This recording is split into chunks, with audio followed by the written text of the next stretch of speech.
کہ پراپرٹیز جو ہیں یہ رجسٹری کے لحاظ سے جو ہے بنیادی طور پر جو ہے وہ دو اقسام کی ہوتی ہیں، جن میں ایک جو ہے وہ اربن پراپرٹی کہلاتی ہے جو کہ شہری پراپرٹی ہوتی ہے، اور دوسری جو ہے وہ رورل پراپرٹی کہلاتی ہے جو کہ دیہاتی پراپرٹی ہوتی ہے۔ اب یہ شہری پراپرٹی اور دیہاتی پراپرٹی جو ہے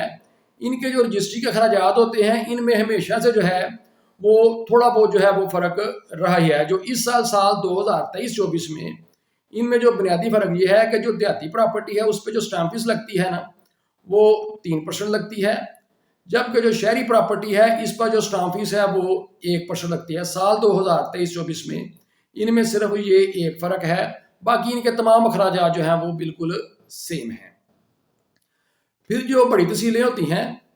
وہاں پر ان کے سب رجسٹرار بھی جو ہے علیحدہ ہوتے ہیں۔ اگر شہری پراپرٹی ہے تو اس کا سب رجسٹرار جو ہے وہ اربن ہوگا،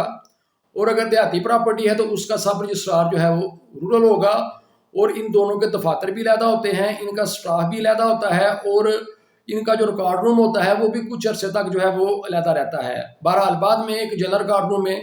جو ہے وہ تمام ساری رجسٹریاں جو ہے وہ چلی جاتی ہیں،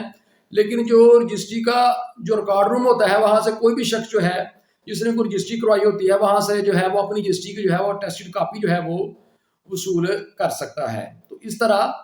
یہ بڑی تحصیلوں میں سب رجسٹرار اربن اور رورل جو ہے ان کے جو ہے وہ دفاتر علیحدہ ہوتے ہیں، اور یہ اپنی اپنی رجسٹری کو دیکھ کر ان پہ جو فیسیں جو بھی ان کی بنتی ہیں وہ چارج کر کے تو رجسٹریاں جو ہے یہ تصدیق کرتے ہیں۔ لیکن اگر کوئی تحصیل چھوٹی ہو وہاں پر کام کم ہوتا ہے تو وہاں پر ایک ہی شخص کو جو ہے وہ سب رجسٹرار اربن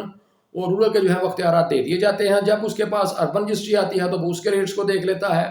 جب اس کے پاس جو ہے رورل علاقے کی رجسٹری آتی ہے تو وہ اس کے ریٹس کو دیکھ لیتا ہے۔ تو اس لیے جو پراپرٹیز جو ہیں ان کی بنیادی طور پر جو ہے وہ دو اقسام ہیں، اربن اور رورل۔ ان کے رجسٹرار بھی جو ہے وہ علیحدہ ہو سکتے ہیں، اور ان کے جو اخراجات ہیں ان میں ہمیشہ سے جو ہے وہ تھوڑا بہت جو ہے وہ فرق ضرور رہتا ہے۔ پھر جو اربن پراپرٹی ہے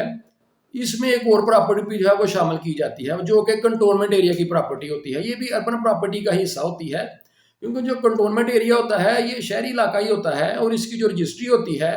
وہ بھی سب رجسٹرار اربن کے پاس ہی ہونی ہوتی ہے۔ تو اس لیے اس پر جو رجسٹری کے اخراجات ہیں وہ جو اربن پراپرٹی کے ہوتے ہیں وہی ہوتے ہیں، لیکن ان میں صرف ایک فرق وہ ہوتا ہے، وہ یہ ہوتا ہے کہ یہ جو اربن پراپرٹی ہوتی ہے یا جو رورل پراپرٹی ہوتی ہے یہ صوبائی گورنمنٹ کے انڈر آتی ہے، جبکہ جو کنٹونمنٹ ایریا کی پراپرٹی ہوتی ہے یہ مرکزی گورنمنٹ کے انڈر آتی ہے۔ جو صوبائی گورنمنٹ کے انڈر پراپرٹیاں ہوتی ہیں وہ جس تحصیل میں رجسٹری ہو رہی ہوتی ہے اس تحصیل والے جو ہیں وہ 1% اس پہ جو ہے فیس وصول کرتے ہیں، جس کو transfer of immovable property fee کہتے ہیں۔ جبکہ جو کنٹونمنٹ بورڈ کی پراپرٹی ہوتی ہے یعنی کنٹونمنٹ ایریا میں جو پراپرٹی ہوتی ہے